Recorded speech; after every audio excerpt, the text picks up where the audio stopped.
Hello, welcome to Lisa Stone and my dad listens to this. I'm Juliet the daughter. So that must make me Kevin the dad. Why, yes, it must. And today we're talking about 99.9 Fahrenheit degrees. Did I sound like her? You kind of do. Kinda, all right. 99.9 Fahrenheit degrees by Suzanne Vega. So, Dad, what do we need to know about this performer? Oh, this is going to be quite the episode, I can tell already. It is. Yep. Well, we need to know that Suzanne Nadine Peck was born July 11th, 1959 in Santa Monica, California. Her parents divorced soon after her birth. Her mother, Pat, remarried. Suzanne's stepfather was Edgardo Vega Yunque, also known as Ed Vega, a writer and teacher from Puerto Rico. Cool. When Suzanne was 2.5, her family moved to New York. She grew up in Spanish Harlem and the Upper West Side of Manhattan. Suzanne started playing guitar around the age of 11 and was attracted to singer-songwriter music of Bob Dylan and Leonard Cohen. She attended the High School for the Performing Arts, which, yes, is the Fame School, but majored in dance, not music. Interesting. She graduated in 1977 and went to Barnard College to major in English Lit. She started playing coffee houses, and in 1979, she attended the Lou Reed concert and, quoting from AllMusic.com, quote, "The effect was a revelation. Here was an artist chronicling the harsh urban world Vega knew with the detail and literacy of a folk artist," unquote. Suzanne graduated from Barnard College in 1982. She held down day jobs while making a name for herself on the Greenwich Village folk scene. Record companies, however, were reluctant to take a shot on a folk singer because there's no money in it. But she and her managers finally convinced A&M to give her a shot. They had already rejected her twice, so you figure maybe third time was the charm. And it was, because she got a contract in 1983. Her debut, called, wait for it, Suzanne Vega? oh, you're good, was released on May 1st, 1985. It sold over 300,000 copies in the UK, but more shockingly to A&M and Vega, it sold over 200,000 copies in the United States. Unheard of. Marlena on the Wall was the kind of sort of hit single. I mean, I heard it on WBRU and I didn't hear it anywhere else. Oh, okay. She also had the song Left of Center, which was released on the soundtrack to the 1986 movie Pretty in Pink. Fellow A&M artist Joe Jackson played piano on it. Cool. And then the follow-up. Solitude Standing was released on April 1st, 1987. No fooling. The first single released was Gypsy, but it was the second single that blew the doors open. Luca was a song about child abuse. It went to number 3 on the Billboard Hot 100 singles chart. It also garnered 3 Grammy noms, and Solitude Standing wound up selling 1 million copies in the U.S. alone. It became her best-selling and highest-ranking album, going to number 11 on the Billboard 200 albums charts. And years later, Suzanne would come out and say that Luca was about herself. Oh, wow. The third single, an a cappella song called Tom's Diner, did not chart in the U.S. However, 2 things happened. Thing 1, Tom's Diner was used as a reference in developing MP3 compression. The challenge for developers was to compress the song without losing the warmth of Suzanne's a cappella performance. Among audio engineers, Suzanne Vega is known as the mother of the MP3. Thing 2, in 1990, 2 British record producers who call themselves DNA remixed Tom's Diner, combining Suzanne's voice with a dance beat from Soul to Soul's song Keep On Moving. They released it without permission from Vega or A&M. Uh-oh. When A&M found out about the song, they bought it rather than go to court. Wow, that's kind of smart. They did this after consulting with Suzanne, who loved the interpretation. She didn't think it'd be successful, but it went to number 5 on the Billboard 100 chart, selling 500,000 copies in the U.S. alone.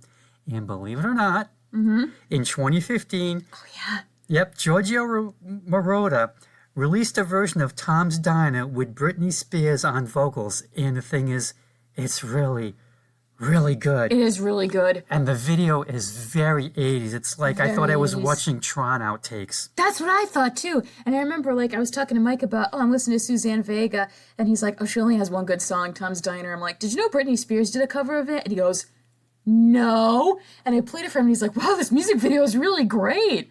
Yeah, and I think, how are we not made aware of this? I mean, this could have been a huge hit. Oh, Britney's asshole dad. Anyway, Something to do with it. and fun fact, Yeah. the exterior of Tom's Diner which is really Tom's restaurant, on the corner of Broadway and West 112th Street, was used for the exterior shots of Monk's Cafe on Seinfeld. Really? That's the same place? Really, yeah. Cool. They just blocked out the name Tom's, the way that the camera always shot the exterior. Sure. So you always saw a Restaurant, so it's generic. Yep.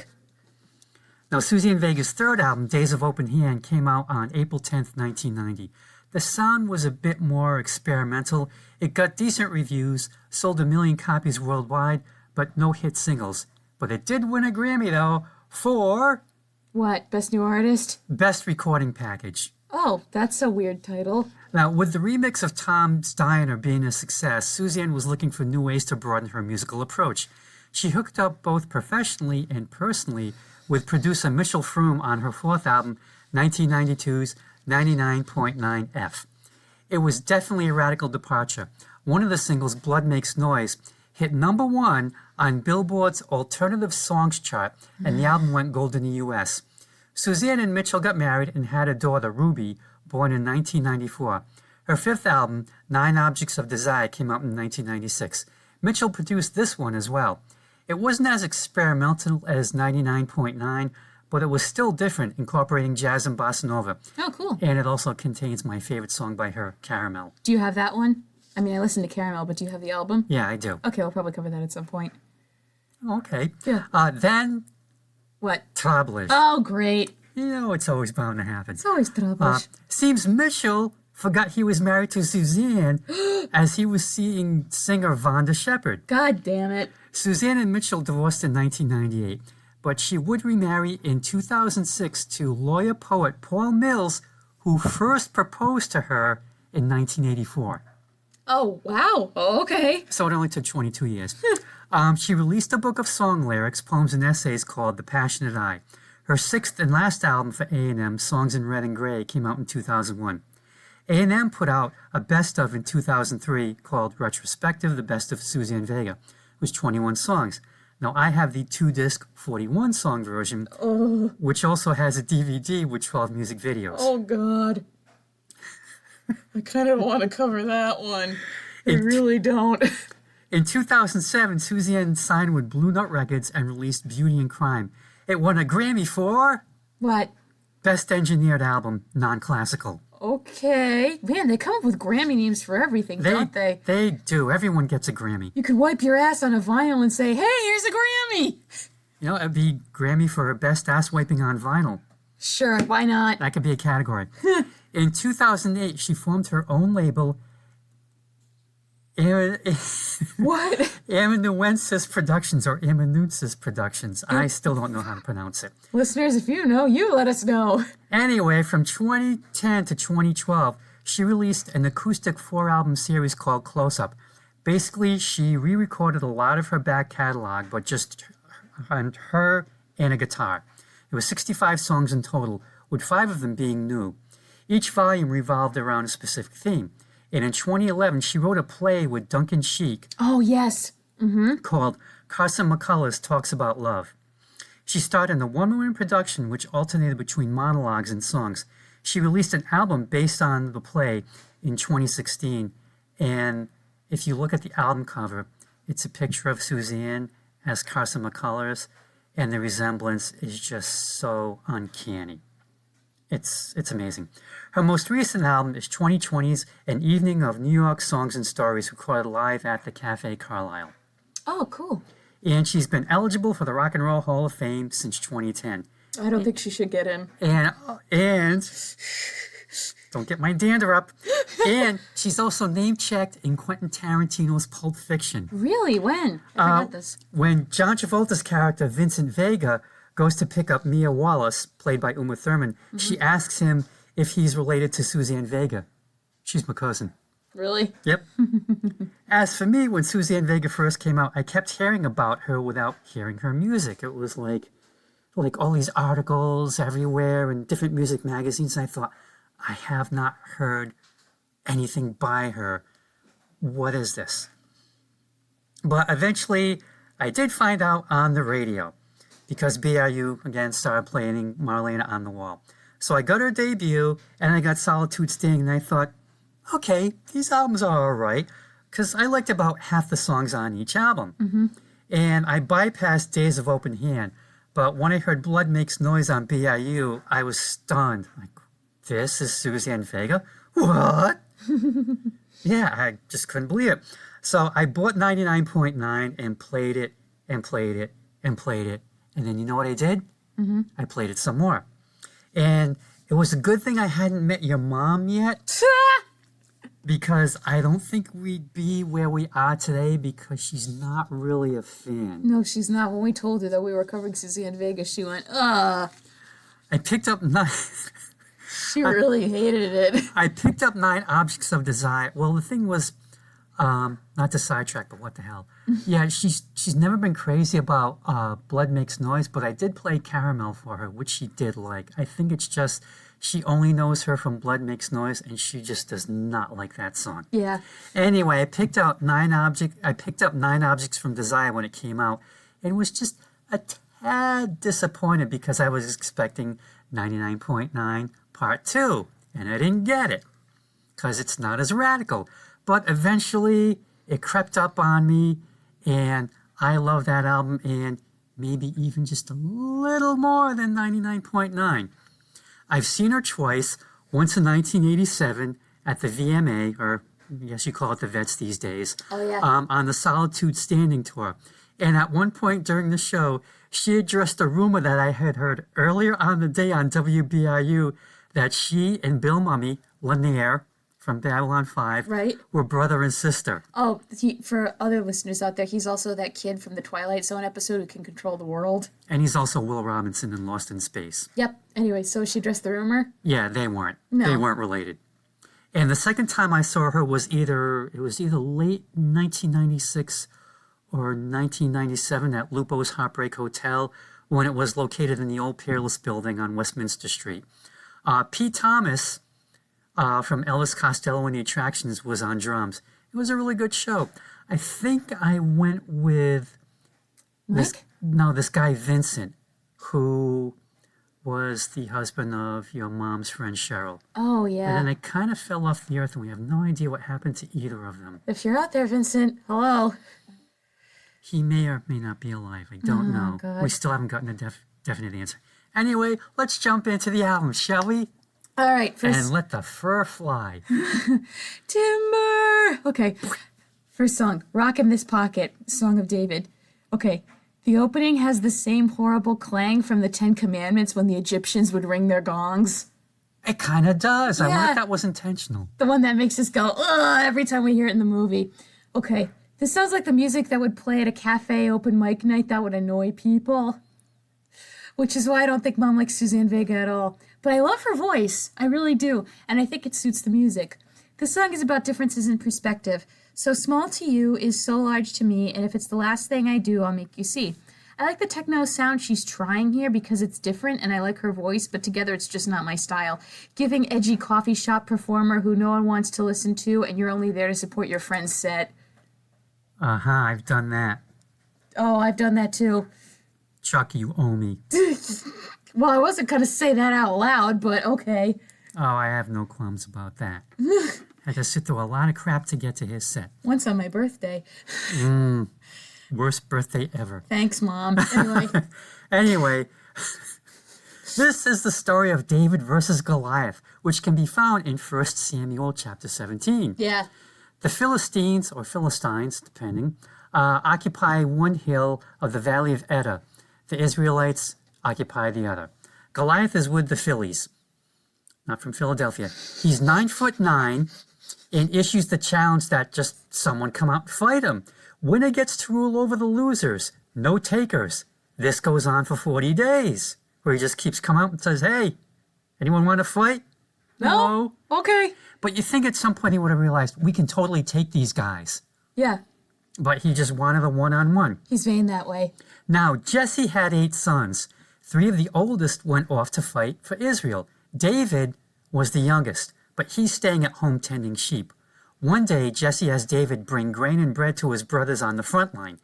David gets a local shepherd to watch the sheep while he's away, which is kind of important. Yeah. David gets to the camp and asks, hey, what's up? He's told that King Saul will give the man who can slay Goliath a lot of stuff. great wealth, his daughter in marriage, and best of all, his family will be exempt from taxes. Bing! Oh, yeah. Now, one of David's brothers finds David there, and he gets mad. He's like, why aren't you tending the sheep? What are you doing here? I found a babysitter. It's okay. Yeah. He's like, I got it covered. I just want to see what's going on. Dad sent me out here, running an errand. He wasn't going to send me alone without finding someone to care for the sheep. Yeah. Yeah. So David, says, hey, I killed a lion once. I killed a bear whilst tending the sheep. And I'm thinking, where in the world would a lion and a bear be in the same climate? It's the Wizard of Oz, lions and tigers and bears, oh my. I guess so. Yeah. Also, what a ripped shepherd you must be to, kill a bear and a lion and for it to be just another Thursday. Well, it wasn't like, they went Oh, yeah. Fist fight, but still impressive. Yeah. He's pretty sure he can take out Goliath. He picks 5 smooth stones, and he has a slingshot with him, or a sling. He goes out to meet Goliath, who says, you gotta be kidding me. This kid, really?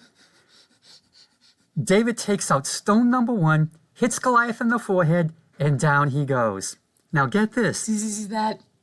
David then takes Goliath's sword and cuts off Goliath's head, and he eventually goes to Jerusalem with the head and gives it to King Saul. Well, you need proof. Well, yeah, beheading was a big thing back then. Yeah. Thus endeth the Sunday school lesson. I think that might be my favorite recap of a Bible story ever. Good. Now, as for the song, it does start with a lot of crashing, which I think is like, maybe it's just Goliath stomping around on the scene, trying to be all badass. And it's like, on headphones, it's jarring.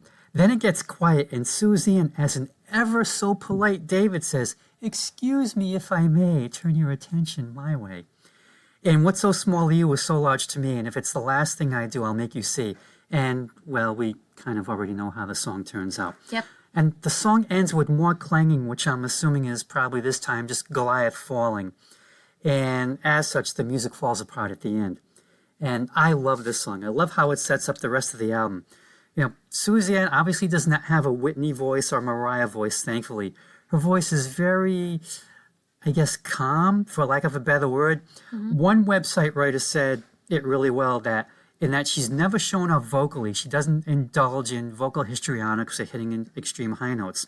And so as years have passed, her voice still sounds the same. Mm-hmm. It hasn't aged. Mitchell Froome's production shows what Suzanne lyrics and her voice tell. It's a great combination, very complementary of each other. Next track, Blood Makes Noise. This track sounds like something that would have played in the Twilight movies and not in a good way. The music video for this is interesting, but it repels me. I love the imagery of the gears and the people climbing the steps, but then it cuts to Suzanne, and then a dancer, and then it's all over the place, and it's too much for me. As for what the song's about, closest I can think is that she's afraid and she hears a heartbeat pounding in her head. The heavy effects on her voice were repellent at first, but then I got used to it with the tone of the music, but it still repelled me all the same. As for Beavis and Butthead reacting to this, Butthead's opening line of, wow, this isn't very good, made me laugh. And they're exactly right. She went to one of those places in the mall where you can make your own video. Perfect. When they're right, they're right. This is why we had to bring him back. This is very mysterious. Suzanne is at the doctor's, but what kind though? Is it a psychiatrist? Is it a medical doctor? I would tend to go with the former. I mean, people have had their theories about this. Some people think maybe it's someone who has AIDS, and other people think, well, maybe it's like she's hearing things in her head. Yeah. Like she wants to give the doc the information he's asking for, but the noise in her head is too loud, so much she can hear her blood moving through her body. So I think it's like she's definitely not sane, but she might even be dead. A psycho killer. Oh. I don't know. Qu'est-ce que c'est? Because I think you might want to know the details and the facts, but there's something in my blood that denies the memory of the acts. Yeah. But let's try when things get quiet in her head. But they never do, and they probably never will. Not really, yeah. And this music starts off like a machine of some sort that runs steadily through the whole song, and then that great, catchy bass line kicks in. Yep. And like I said earlier, when I first heard this, I couldn't believe this was her. And it was such a radical departure, and I wanted more, because it was just so different. Next track, In Liverpool. Whenever a song is over 5 minutes, I complain, but when I saw 4 minutes for this one, I went, oh no. I just realized that this video reminds me of the music that would play in the bronze on Buffy. Oh, I never saw the video. I just heard the music. If you saw it, you would see why. I guess this song could be called Small Town Ennui. She remembers what this boy used to be as the boy in the tower who rang the church bells. Then maybe he went to join the church. I like how in the video her memories are tinted brown or black and white, but I was bored. If you want good music from Liverpool, there's only one obvious answer.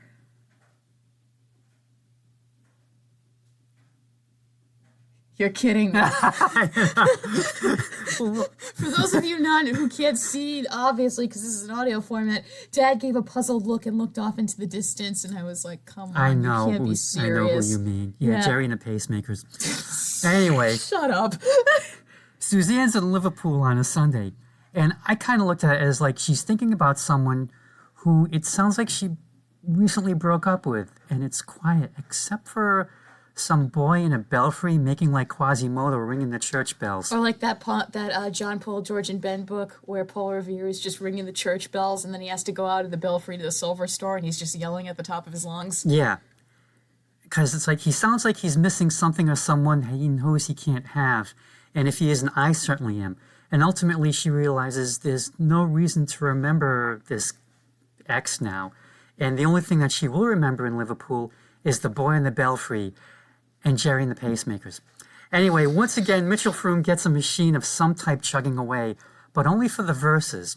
The choruses, or chori, harken back to Suzanne's pre-Froome sounding days. Pretty straightforward musicianship.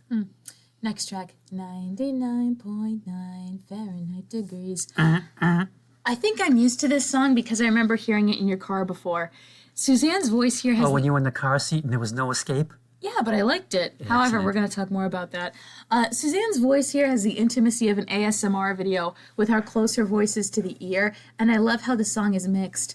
On my headphones, it's traveling everywhere, and it feels very sensual as the passion between her and this other person has reached a fascinating point of tension. I can honestly say I like this one, but if I hadn't heard it before, would I enjoy it or detest it just as much as the other tracks on here? Something to think about. Okay. Yeah. So is it like Stockholm Syndrome where you're just identifying with your... with my captor? I don't know. Well, you know, you're this kid stuck in a car seat with no idea how to escape from it. I actually kind of liked it when I first heard it, though. I didn't hate it the first time. Okay. Now, we can take this song at face value with Suzanne's just singing about the guy who's on the verge of being sick, running a temp, getting a fever. 99.9 could go either way. But obviously there's that other kind of fever, that Peggy Lee kind of fever. Yep. And Suzanne's version is a lot more clinical, but there are definitely tells. You seem to me like a man on the verge of burning, and if I touch you, I might get what you've got. And something cool against the skin is what you could be needing. Like Suzanne, perhaps? Perhaps.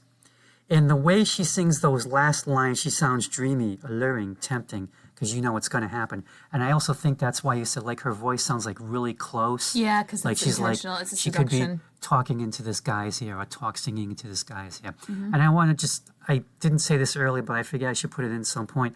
I think her vocal style is heavily influenced by Lou Reed, because he comes across the same way, where it's like... She's more tuneful than Lou, Sort of talking, sort of singing, kind of, yeah. She's more tuneful than Lou, though. And it's not like Rex Harrison talk-sing. It's better than that. Or Ian Dury and the Blockheads. Next, no, I like Ian Dury and the Blockheads with his speak-sing. It's fun. Yeah. Next track, Blood Sings. Blood Again. This is her most melodic song so far, and she actually has some vibrato here. The guitar playing is quite beautiful, too. But the lyric that throws me is, when blood sees blood of its own, it sings to see itself again. What? That just boggled my mind, and it sounds like a lyric from Dave Barry's Book of Bad Songs. I will unboggle it in a minute. Okay, a song that's melodic as hell, but the lyrics are confusing. Again, tune it out, sip your coffee, then politely applaud when you realize the song is over and go back to your drink. I don't care, Dad. I don't care. That's why we do this. Yeah. Musically, this could have come off her debut album. It's pretty much guitar and not much else. Lyrically, I always thought it was about kindred spirits recognizing each other. I guess, fine. You could also say family. I know these bones as being mine. But plus, there's also the possibility that it could be about twins being separated at birth. One body split and passed along the line, but for one of the twins, life does not go well, kind of like a prince and a pauper kind of thing. A child who had been left alone at birth, left to fend and taught to fight. See his eyes how they start with light, getting colder as the pictures go. But Suzanne does get the last word, though. She said that this was about meeting her birth father for the first time. Oh, okay. She could be right. I guess it works. Next track, Fat Man and Dancing Girl. Na na na na na na na na na na na na na na Fat Man. This sounds like a remix of a 1920s speakeasy song. At least until that tonal shift with the cymbals that wake us up. Otherwise, I'd love to hear Postmodern Jukebox reinterpret this song. I guess this song is supposed to be like the movie in my mind from Miss Saigon. I'm trying to think of anything I can connect this song to so it makes sense to me. And as I said, the previous track was her at her most tuneful. This is her at her least tuneful. I think she goes flat a couple of times and it drives me nuts. And that's when I realized she reminds me of Julianne Moore's character in The Big Lebowski. Huh. Glad this one's over. Wow. Now, I guess I should have sent this to you, but I didn't. So there you go. In the CD booklet, there's a photo that illustrates this song. It looks like it's backstage at a circus or a traveling show or something.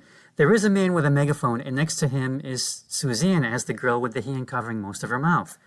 And come to think of it, she's also doing that on the album cover as well. And gee, that only took me 31 years to figure that out. Also, it almost looks like with the cover that like she has her hand over her mouth in a way where it looks like she should be smoking a cigarette in between two of her fingers, but she's not. And she's got a bandage on one of her fingers. Oh, that's what that is. Yeah, Okay. and she's got some sort of boo-boo.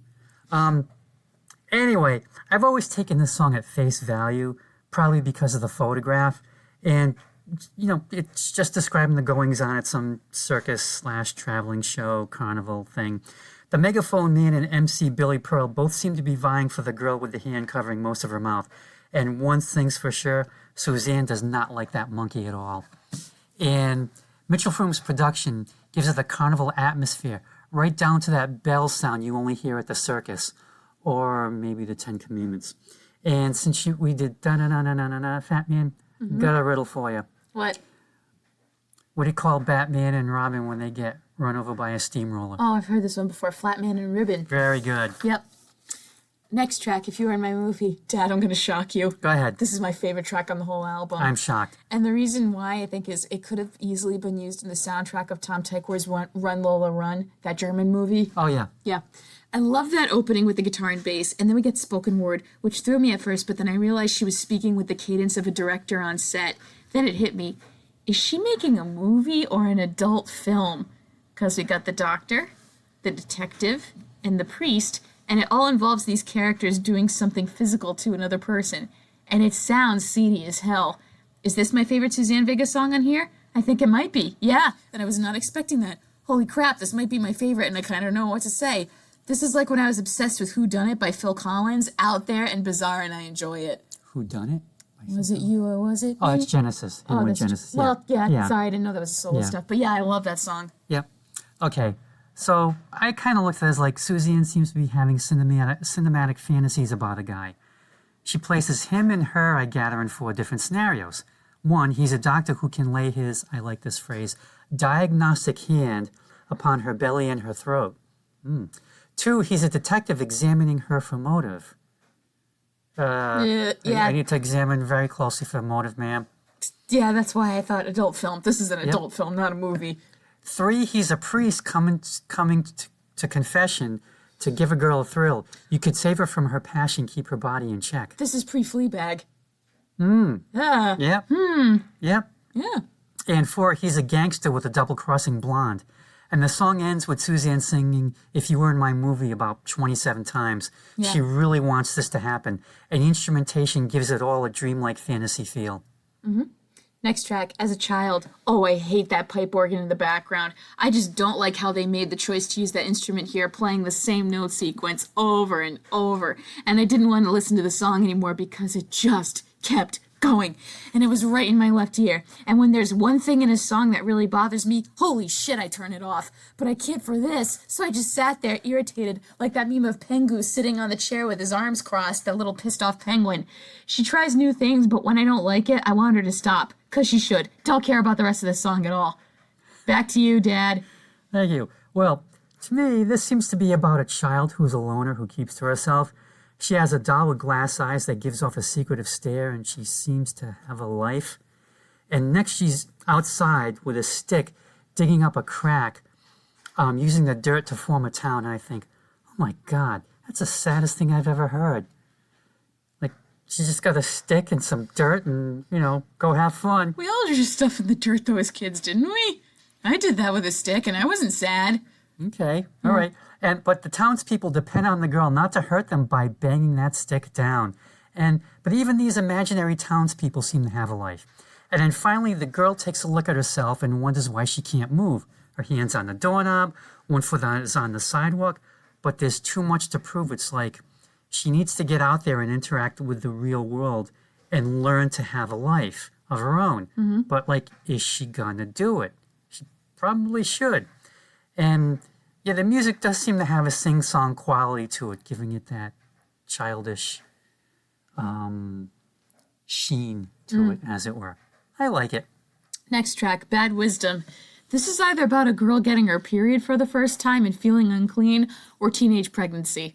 Could be either because of the stigma around both, and people considering her unclean. Wait a minute. There's a stigma about having a period? You bet. It's like, yeah. Who's doing the stigmatizing? Well, when the towel on the couch, for one thing. But yeah, people are like, unclean. Well, that's just to keep the furniture clean. But it still feels like shaming sometimes. But yeah, there's still stigmas around like girls getting their period. I mean, they had that whole episode with Big Mouth with Jessie, remember? Yeah. When she got her first period. And it's like, oh, you're unclean, or now you can have babies, or it's like, boys in school will tease you if they see you holding like tampons or pads and will try to bully you and make fun of you. Or like teachers are like, if you bleed through in class, it's a pretty shameful moment because you feel like everyone can see you and you've got like this dirty little secret. Yeah, but I'm thinking, I just paid $2,000 for this couch.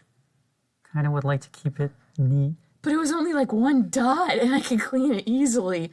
Like I bleed on the couch and you go, oh my God, get this unclean. You are now sitting on the towel of shame. I bleed on the couch and Mom's like, it's okay. Just get a shower. We can clean it off the couch and it'll be okay. Well, if we had paid a little extra to have it scotch guarded, would have been fine. But we didn't. All right, so this is relatable for girls when girls start feeling different during puberty and receiving sex ed and feeling dirty and rotten. I'm surprised that this song hasn't been featured in Big Mouth. Sad and somber, and her voice is perfect for it. Maybe it's too sad for Big Mouth. Hey, it's a depressing song in waltz time. In Bad Wisdom, it's kind of like what you shouldn't know until you're ready to know it. Or like how sex ed in school doesn't teach you everything, because sex ed in the United States is just absolutely awful. Could be. Yeah. And there's a line that sums it up. Too young to know too much too soon. Mm-hmm. The young girl in the song tells her mother she's been to the doctor because her body has strange information. Could be a period. Could be a pregnancy, perhaps. It's strange because of her age. And this is not supposed to be happening, which I kind of went with like pregnancy, probably somewhere down south. Mm-hmm. Because of that, her friends are no longer her friends. She's been forced to grow up a lot faster than they. And childhood games are now meaningless for her, and she's withdrawn herself. She tells her mother how the law would protect her, but she's fallen through the cracks. Just another statistic. Mm-hmm. And then the kicker. Mother, your eyes have suddenly gone cold. And the one person the girl thought she could count on has gone hard and suspecting. Like it's the girl's fault she's in this state. And the music really drives us all home, especially with that keyboard melodica, which almost sounds, I was going to say like sea shanty, that.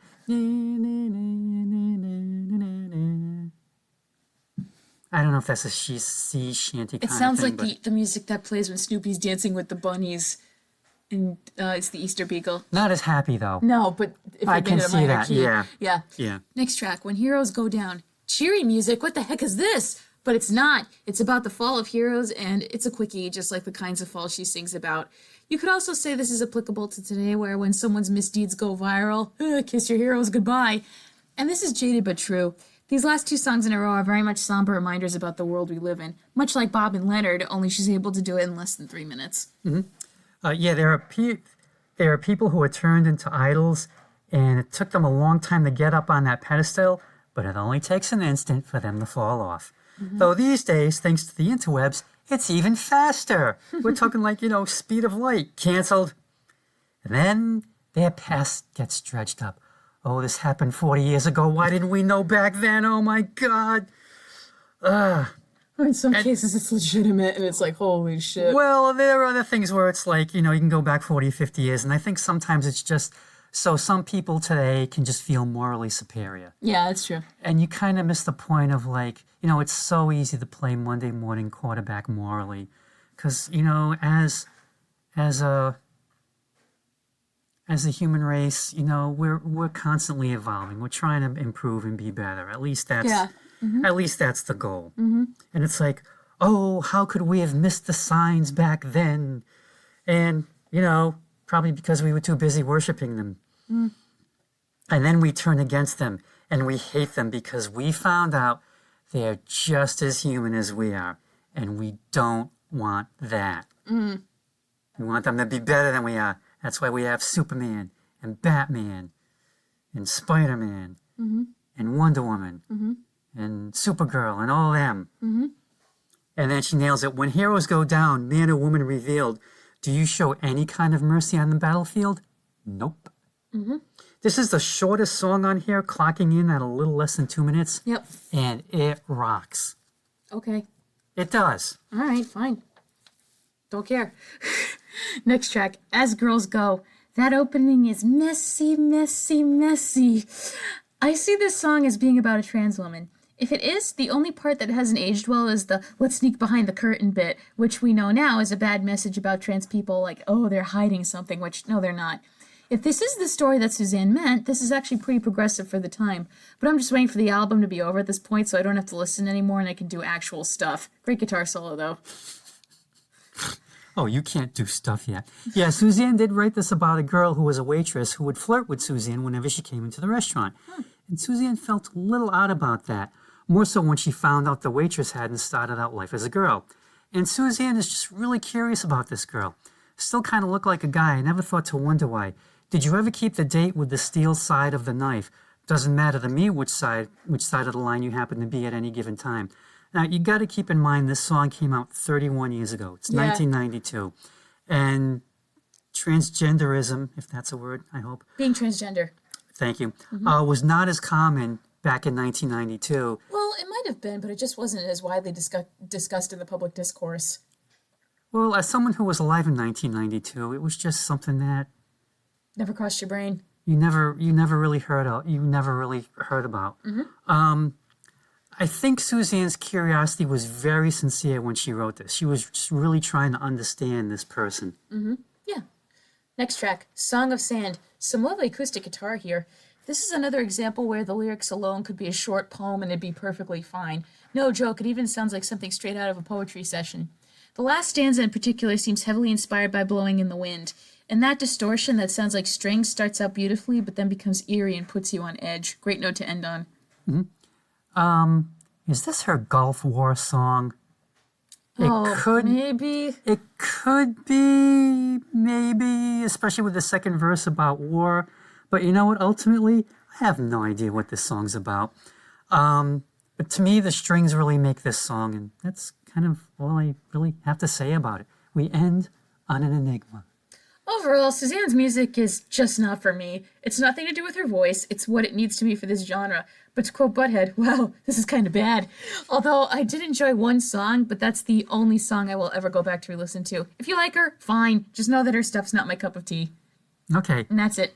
As for me, I love this album. Yeah, I know. I love it. I mean, like I said earlier, I just played it over and over and over and could not get enough of it. I like how the production does the heavy lifting that Suzanne's voice can't. She has even admitted that she has a limited vocal style, but it's hers and it's always worked for her. And also, I think it's a great headphones album. Yeah, it is. Yeah.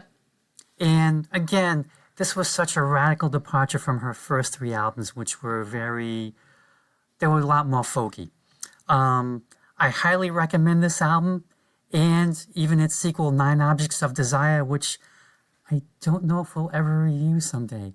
Maybe in a fit of insanity, you might pick it. Is that the Bossa Nova one, or is that the... Yeah. Okay, I would review that one. I just don't want to do the one where it's 2 discs with 41 songs. I think that would kill me. It probably would. Yeah. And I also recommend checking out her recent live album, 2020s, an evening of New York songs and stories. It's really good. It's just her, keyboard player, another guitarist, and bass player, no drums, and really well done. Really good set. And sometimes that's all you need.